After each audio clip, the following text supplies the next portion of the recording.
नमस्कार दोस्तों, आज मैं आपको सुनाने जा रही हूँ एक अद्भुत और प्रेरणादायक कहानी। बरसात की रात थी। काले बादल आसमान में इस तरह छाए थे जैसे किसी ने अंधेरा चादर बनाकर पूरे गांव पर डाल दिया हो। बिजली की कड़क और हवा की सीटी जैसी आवाज माहौल को और डरावना बना रही थी। गांव के किनारे पर एक पुराना हवेली नुमा घर खड़ा था। टूटी खिड़कियां, जंग लगे दरवाजे और दीवारों पर उगी काई इसे किसी भूतहा महल से कम नहीं दिखाती थी। लोग इसे शापित हवेली कहते थे। गांव के बच्चों को बचपन से ही सिखाया गया था कि उस हवेली के पास नहीं जाना। कहते हैं कि वहाँ एक चुड़ैल रहती है जिसकी लाल आंखें अंधेरे में चमकती है और जिसकी परछाई इंसानों जैसी नहीं बल्कि जानवरों जैसी होती है। कई बार राहगीरों ने उसकी हंसी सुनी थी, तेज, डरावनी और खून जमा देने वाली। अर्जुन 20 साल का एक बहादुर युवक था। उसे भूत प्रेत की कहानियों पर विश्वास नहीं था। उसके पिता गांव के मुखिया थे और हमेशा कहते थे, डर सिर्फ इंसान के दिमाग में होता है। लेकिन अर्जुन के लिए यह सब बातें अब चुनौती बन चुकी थीं। एक रात जब तूफान जोरों पर था, अर्जुन ने सोचा, क्यों न आज इस रहस्य का पता लगाया जाए। देखा जाए कि सचमुच चुड़ैल है भी या नहीं। मीरा गांव की एक युवती थी, अर्जुन की बचपन की दोस्त। मीरा का स्वभाव शांत और डरपोक था। उसने अर्जुन को बहुत समझाया। मत जाओ अर्जुन, कहते हैं जिसने उस हवेली में कदम रखा वह कभी वापस नहीं लौटा। लेकिन अर्जुन हंसकर बोला, अगर डरते रहोगे तो सच्चाई कभी नहीं जान पाओगे। तुम चाहो तो मेरे साथ चल सकती हो। मीरा के दिल में डर तो था, पर अर्जुन को अकेले जाने से रोकने के लिए उसने साथ जाने का निश्चय किया। आधी रात को दोनों हवेली के दरवाजे पर पहुँचे। दरवाजा हवा से अपने आप चरचर की आवाज करता हुआ हिल रहा था। अंदर कदम रखते ही दोनों को सीलन और सड़ांत की बदबू ने घेर लिया। मीरा ने कांपते हुए कहा, अर्जुन, मुझे अच्छा नहीं लग रहा, चलो वापस चलते हैं। अर्जुन बोला, बस थोड़ी देर और देखते हैं चुड़ैल की असली सच्चाई क्या है। दीवारों पर धुंधले लाल रंग के निशान थे, जैसे किसी ने खून से लिखा हो। हवा में अगरबत्ती और राख की मिली जुली गंध थी। अचानक ऊपर की मंजिल से किसी के चलने की आवाज आई, धीरे धीरे, खुरचती हुई।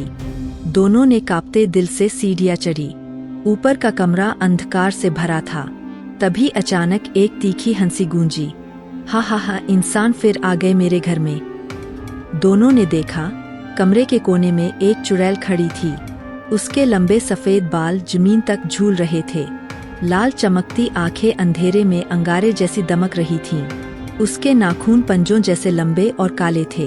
चेहरा आधा इंसानी, आधा विकृत जानवर जैसा। मीरा डर से चिल्ला पड़ी और अर्जुन ने कांपते हुए कहा, तुम कौन हो? यहाँ क्यों रहती हो? चुड़ैल की आवाज गूंजी, मैं वही हूँ जिसे इस गांव ने धोखा दिया था। 100 साल पहले मुझे झूठे इल्जाम में जला दिया गया था। मेरी आत्मा इस हवेली में कैद है। अब हर उस इंसान की जान लेती हूँ जो यहाँ आता है। अर्जुन ने साहस जुटाकर कहा, अगर तुम्हारे साथ अन्याय हुआ था तो हम उसका प्रायश्चित करेंगे, लेकिन निर्दोषों की जान लेना सही नहीं। चुड़ैल गुर्राई, न्याय? इंसानों ने मुझे जलाया, मेरी चीखों पर हंसे। अब मैं उनकी संतानों को डराऊंगी, उन्हें वही पीड़ा दूंगी। उसकी आंखों से आग जैसी लपटें निकलने लगीं। अचानक उसने अपने हाथ उठाए और हवा तूफान जैसी गूंजने लगी। मीरा बेहोश होकर गिर पड़ी। अर्जुन ने हिम्मत नहीं खोई।